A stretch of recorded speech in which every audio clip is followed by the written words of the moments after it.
به نام خدا. سلام دوستان عزیزم، وقتتون بخیر باشه.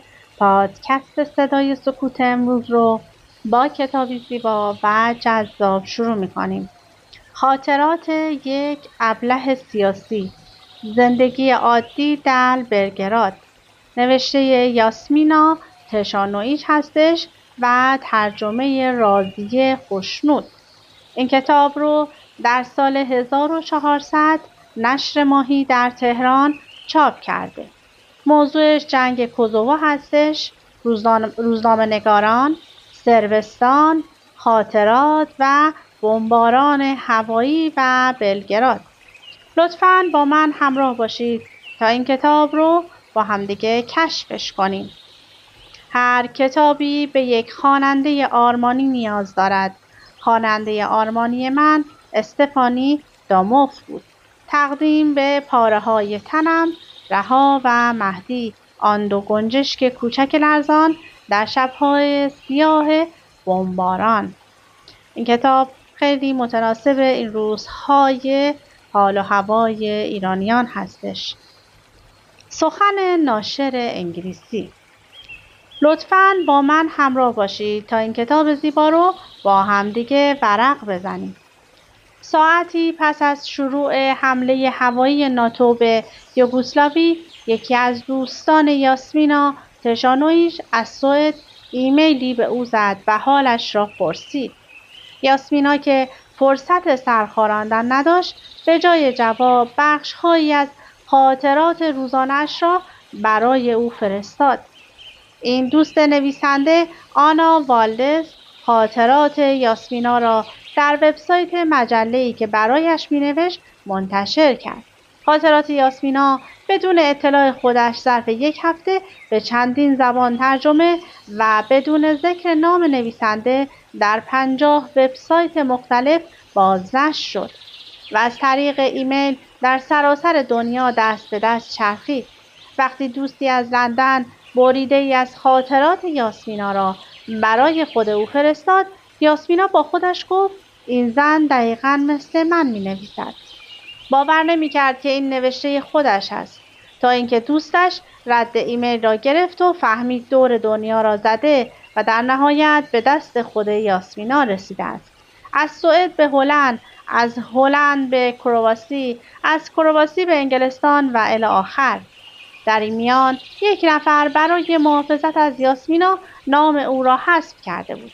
خاطرات زنی ناشناس از بلگراد تبدیل شده بود به خاطرات یک ملت. انجمن جهانی قلم خاطرات یک ابله سیاسی را در مقام نمونه ای از آثار نویسندگان سرب برگزید. همچنان که یاسمینا مینوشت، دوست اینترنتی دیگری به نام آنا اینسلار بورخس نوشته‌های او را به اسپانیایی ترجمه می‌کرد و هم به لطف او بود که این خاطرات برای نخستین بار در آرژانتین در قالب کتاب به چاپ رسید. این کتاب تاکنون به 11 زبان ترجمه شده است. اولین برگردان انگلیسی آن در مجله ادبی گرانتا شماره 67 منتشر شد. یک منتقد بلگرادی درباره خاطرات یک ابله سیاسی در کمال بی‌انصافی نوشت: کتابی از حاشیه برای حاشیه، بهترین کتابی است که امسال نوشته شده، اما نماینده جریان اصلی ادبیات صربستان نیست و هرگز نخواهد بود. انتشارات میدنایت انتشن از آغاز به منظور حفظ همین صداهای حاشیه بنیان نهاده شد. صداهایی که به قول تیم جدا به دلیل جنایات هولناکی که به اسم آنها تمام می شود اغلب ناشنیده می مانند. مطبوعات، شبکه‌های بزرگ تلویزیونی و مجلات پرفروش هرگز از کتاب یاسمینا حرفی نزدند، اما این کتاب راه خودش را به سمت ناشران و خوانندگان تیزبین در سراسر دنیا گشود. در زمانه‌ای که شفقت زدگی را هم علت و هم پیامد ناگزیر جریان رایج گزارش اخبار جهانی می‌دانند، ما باور داریم که طیف وسیع مخاطبان این کتاب همانقدر که از ذکاوت و شفقت نویسنده‌اش حکایت دارد، گواهی بر تیزهوشی و همدلی خوانندگانش نیز هست. فریدریک دلاکوز، سان فرانسیسکو، اوت سال 2000. در ژوئن 1991 زمانی که خبرنگار تایمز و اکونومیست لندن در رومانی بودم، شبی با یک تماس تلفنی خبردار شدم که اسلوونی، یکی از 6 جمهوری فدرال یوگسلاوی، در آستانه اعلام استقلال است و باید هرچه سریعتر برای گزارش این رویداد خودم را به آنجا برسانم. چند روز بعد کشت و کشتار آغاز شد. یوگسلاوی که طی جنگ جهانی دوم به دست یکی از سران کمونیست یوسیف تیتو تأسیس شده بود، مردی که یاسمینا تشانویچ و تقریباً همه همنسلانش از کودکی او را پدر بزرگ خیرخواه خود می‌دانستند، همکنون در سراشیبی سقوطی خونبار افتاده بود. من فقط یک بار دیگر به رومانی رفتم، آن هم برای آوردن خانواده‌ام. جنگ اسلوونی 10 روز بیشتر طول نکشید، اما آتشش کم و بیش بلافاصله به کرواسی سرایت کرد. در آن تابستان من از نزدیک شاهد سوختن اولین روستاها بودم. چه کسی باور می‌کرد که آن خانه‌ها و دهکده‌ها در جایی که امروز یوگسلاوی سابق خوانده می‌شود، بعد از قریب به 10 سال همچنان شعله‌ور باشند؟ چند ماه بعد من و دیگر خبرنگاران خارجی سینه‌خیز در میان مزارع ذرت ووکوار پیش می‌رفتیم، شهری در شرق کرواسی که ارتش یوگسلاوی و گروه‌های شبه نظامی سرب محاصره‌اش کرده بودند. بعد سربازان مونتنگرویی را تعقیب کردم که تا دوبرونیک هرچه را سر راهشان بود آتش زدند و به تاراج بردند. مردم دوبرونیک در برج‌های باستانی شهر پناه گرفتند. از فراز باروی عظیم به چشم خود دیدیم که قشون مونتنگرو قایق‌های بندر ماهیگیری کوچک شهر را به گلوله بستند و بعد آتش بس شد. کرواسی نیز مانند اسلوونی اعلام استقلال کرده بود، اما برخلاف اسلوونی اقلیت سرب چشمگیری داشت. رهبران سرب اعلام کردند اگر کرواسی از یوگسلاوی جدا شود، مناطق سرب نشین کرواسی نیز از این کشور جدا خواهند شد و به این ترتیب جمهوری مستعجل سرب کراینا پا به عرصه وجود گذاشت و شهرستان کنین واقع در تقاطع راه آهن را به پایتختی خود برگزید. طی چند ماهی که کلاه‌آبی‌های سازمان ملل در کراینا مستقر شده بودند، چنین می‌نمود که جنگ به پایان رسیده است. آنچه پیشگویان در طالع جنگ می‌دیدند جز تباهی نبود. اگر جنگی در بوسنی در بگیرد، صدها هزار کشته بر جای می‌ماند و شهرهای بیشماری با خاک یکسان می‌شوند. 3 ملت بوسنی، سرب‌ها، کروات‌ها و مسلمانان دست کم در این یک مورد اتفاق نظر داشتند. هرچند صرف آگاهی از این عاقبت مانع وقوع آن نشد. با آغاز بهار 1992 ارتش یوگسلاوی دور تا دور سارایوو، پایتخت بوسنی، سفارایی کرد. سران سرب بوسنی نیز گفتند اگر بوسنی از یوگسلاوی جدا شود، آنها راهشان را سوا می‌کنند. دولت خودشان را در بوسنی تشکیل می‌دهند و به صربستان مادر می‌پیوندند. چیزی نگذشت که بمباران سارایوو آغاز شد. در همین اثنا در روستاها و شهرها که هنوز از چشمان کنجکاو خبرنگاران خارجی دور بودند، امواج مهیب پاکسازی قومی به راه افتاد. صدها هزار مسلمان و کروات و سرب‌ها به نوبه خود از خانه‌هایشان رانده شدند.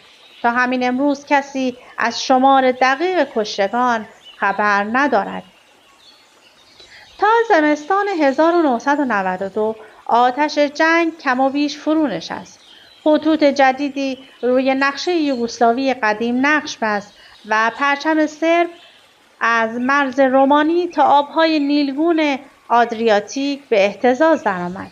اکنون صربستان و بوسنی و کرواسی تحت لوای یک پرچم بودند.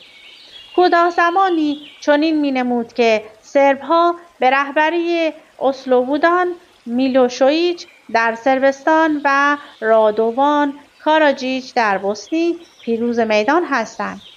تمامی سرب‌ها در گستره‌ای می‌زیستند که طبق وعده میلوشویچ و کاراجیچ بنا بود بدل به کشوری واحد شود. صربستان کبیر، ایالات متحده صربستان. حالا که سرب‌ها پیروز شده بودند دیگر اسم چه اهمیتی داشت؟ اما در تابستان 1995 همه چیز تغییر کرد. راتکو ملادویچ فرمانده سرب‌های بوسنی مقاومت سربرینیتسا شهر مسلمان نشین در شرق بوسنی را در هم شکست و سرمست از پیروزی سوگند خورد که از مسلمانان یا به قول خودش ترک‌ها انتقام خواهد گرفت. هزاران مرد و پسر بچه مسلمان را از خانه‌ها بیرون کشیدند یا هنگام فرار دستگیر کردند و به رگبار بستند. 8,000 مرد مسلمان تا همین امروز مفقودالاثر هستند. چند هفته بعد نیروهای کرواسی با تایید ضمنی آمریکا برای پس گرفتن مناطقی که به تصرف سرب‌های کراینا درآمده بود گسیل شدند و ظرف 3 روز تمام این مناطق را پس گرفتند.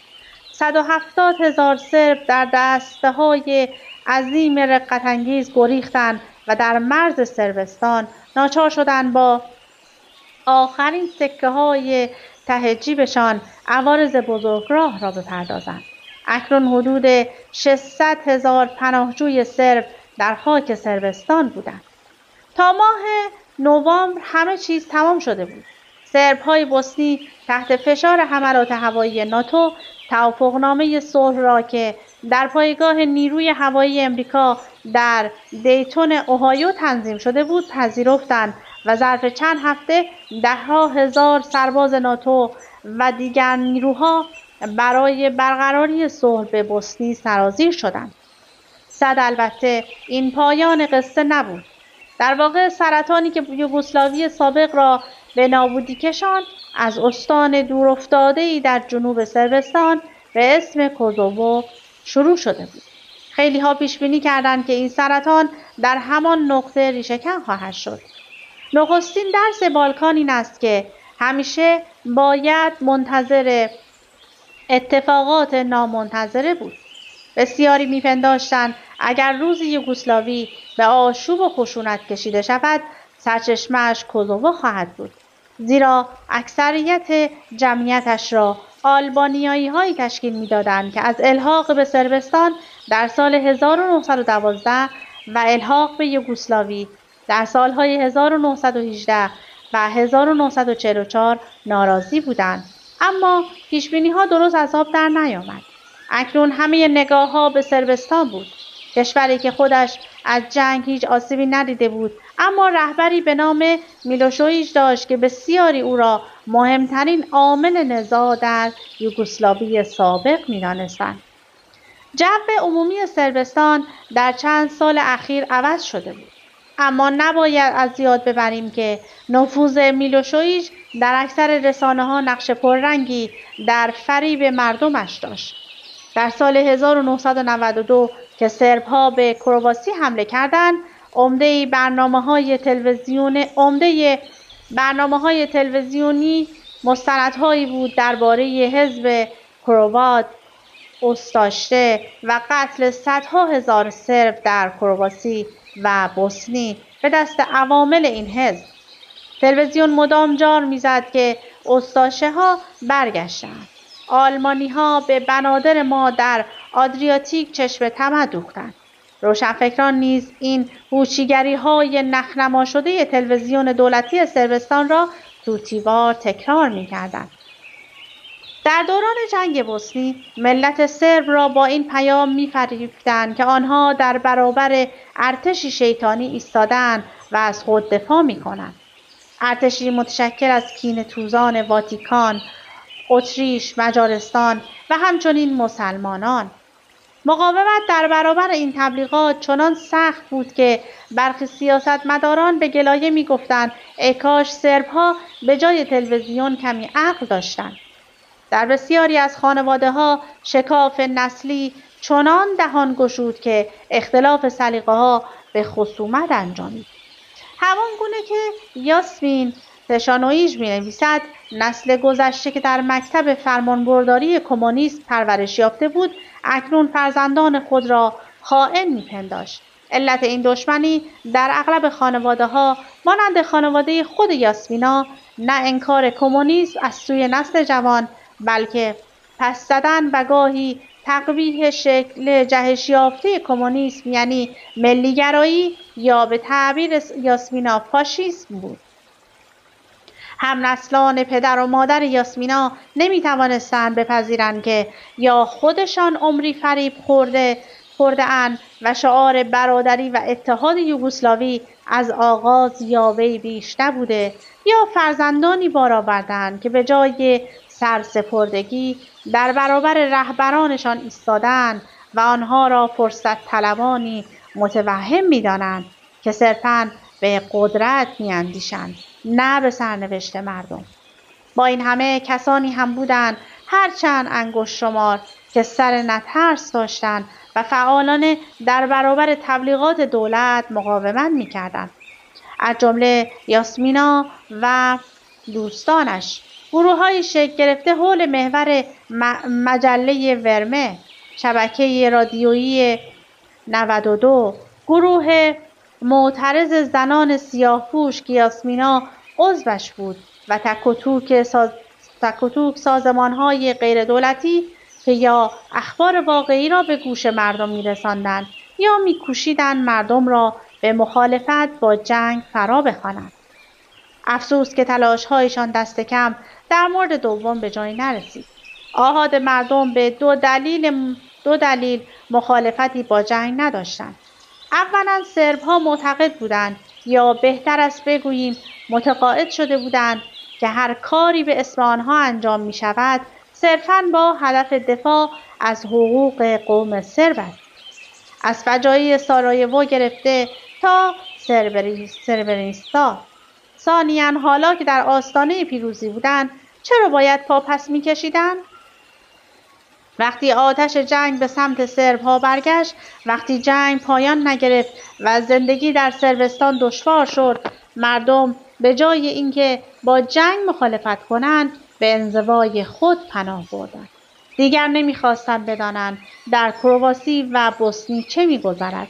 فقط می‌خواستند بدانند که سر برج حقوقشان را می‌گیرند یا نه، و تنها دغدغه‌شان این بود که چطور باید شکم خانواده‌هایشان را سیر کنند.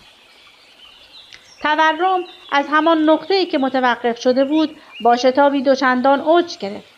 در اثر تحریم‌های شدید بین‌المللی بازارهای سیاه رونق گرفتند و شیادان برای به رخ کشیدن ثروت نویافته‌شان به محلات اعیانی مانند محله یاسمینا نقل مکان کردند. در ژانویه 1994 نرخ ماهانه تورم 313,563,558 درصد بود، معادل نرخ سالانه 851 ضرب در 10 به توان 78. مواد غذایی و همه اقلام ضروری نایاب شدند. وقتی در بلگراد یک قرص نان پیدا نمی‌کردی چه اهمیتی داشت در سارایوو چه می‌گذرد؟ هیچ، مگر برای افرادی انگشت شمار.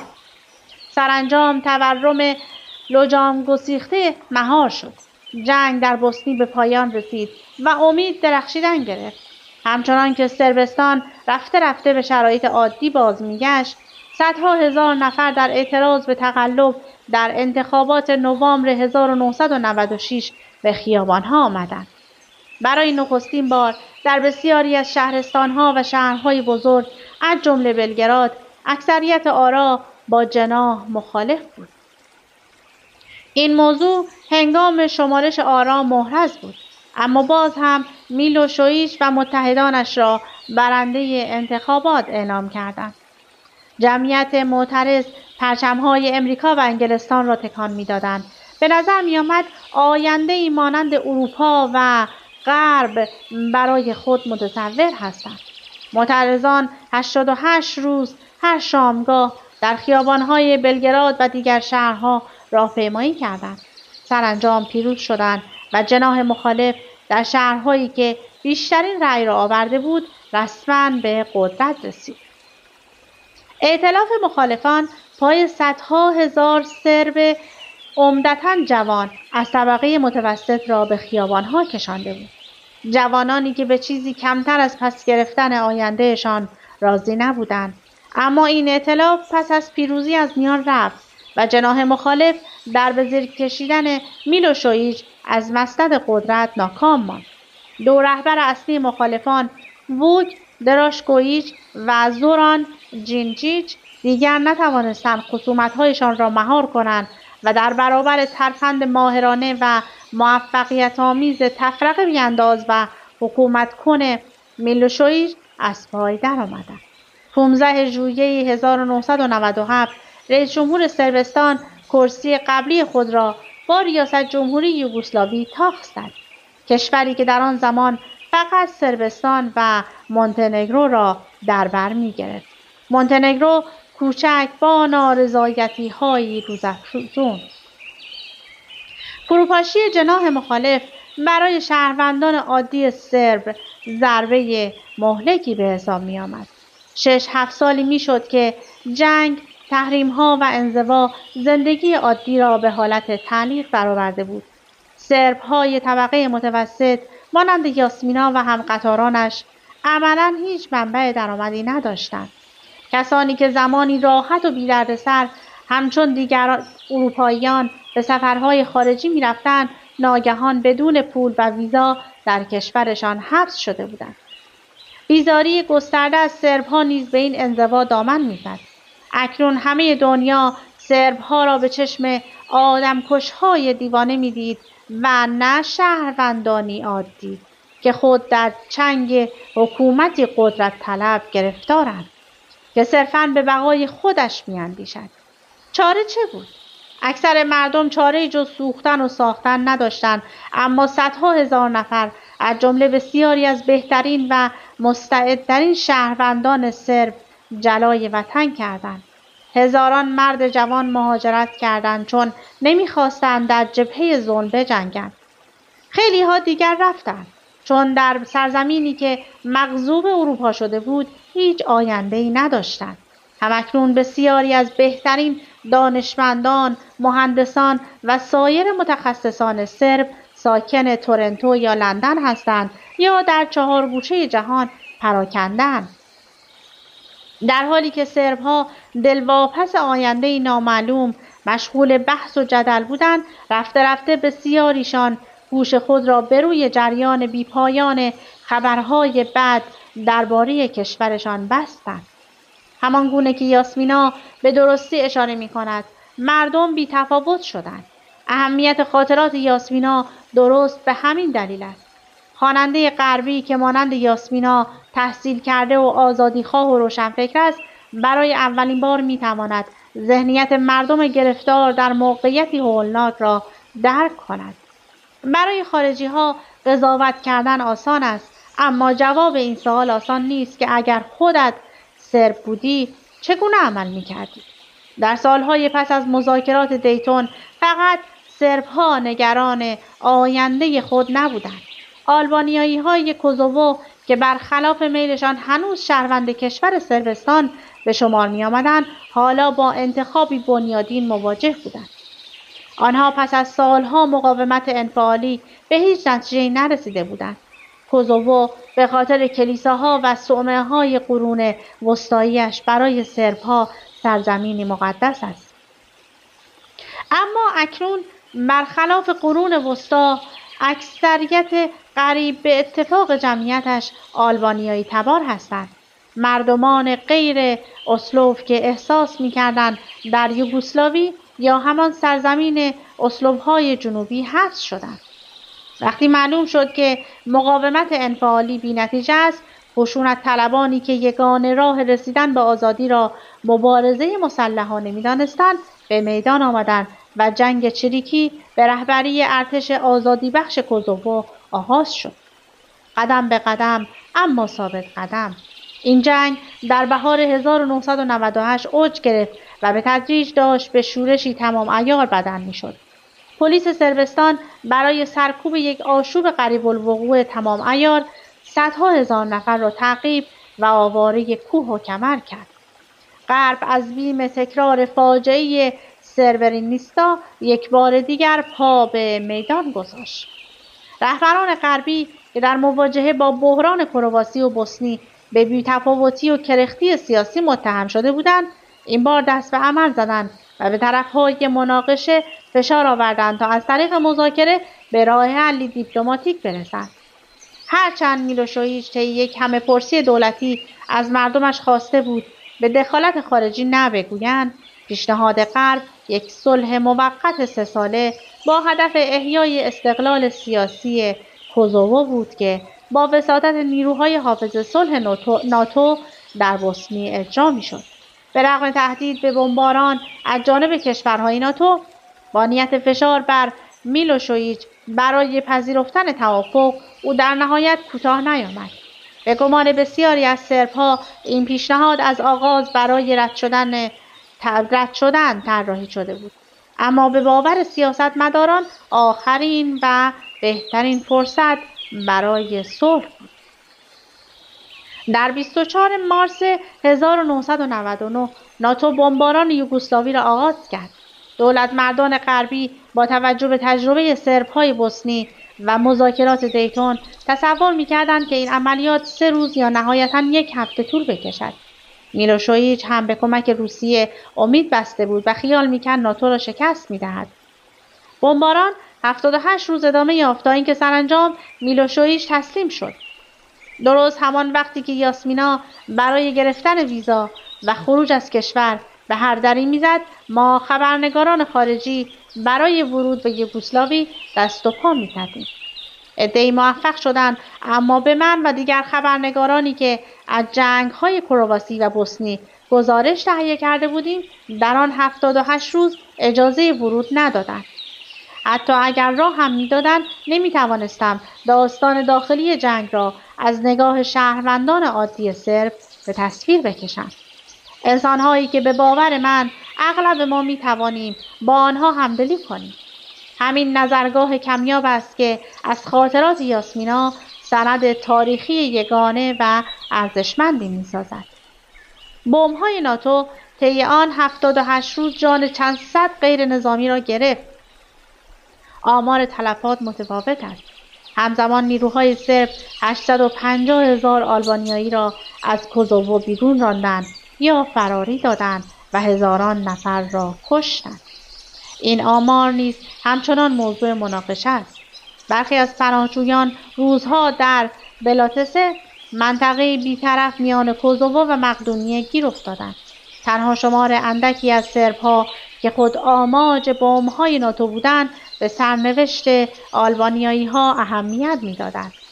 در واقع بسیاری اعتقاد داشتند که هر بلایی سرشان می‌آید حقشان است. یاسمینا و حلقه دوستانش جزء همان معدود انسان‌های شریفی بودند که هرگاه امکانی میسر می‌شد از دوستان آلبانیایی خود در کوزوو سراغ می‌گرفتند و از هیچ کمکی مضایقه نمی‌کردند. صدای سرب‌های میانه‌رو و منصفی همچون یاسمینا، انسان‌های عادی مثل من و شما، اغلب به سبب جنایات شنیعی که دیگران به اسم آنها مرتکب شدند ناشنیده می‌ماند. مصائب سرب‌ها در قیاس با بلاهایی که سرب‌ها بر سر دیگران آوردند ناچیز به نظر می‌رسد، خاصه به چشم اصحاب رسانه. ما غربی‌ها که نظیر ضربه‌های پیاپی و کرخ کننده تبلیغات قوه تمیز خود را از دست داده‌ایم، نه تحت فشار عصبی جنگ هستیم، نه خسته و فرسوده از سالها انزوا، مبادا در تله این پندار باطل بیفتیم که حقشان بود. اهمیت خاطرات یاسمینا در همین است که نشانمان می‌دهد به راحتی امکان داشت ما جای آنها باشیم. نشانمان می‌دهد که گرفتار شدن در کشوری که به سبب سیاست‌های حکومتش منزوی شده است و شهروندانش باید تاوان جنایت دولت مردانشان را بپردازند چه حسی دارد. تیم، جدا، لندن، اوت، سال 2000. دیگه وایس به من اجازه نمیده که بیشتر از این کتاب زیبا رو برای شما بخونم و خاطرات یاسمینا رو شروع کنم. اما این کتاب بسیار زیباست، برای خودتون تهیه کنید و تا انتها بخونید. از اینکه با من همراه بودید سپاسگزارم. تا وایس بعدی، خدا نگهدارتون.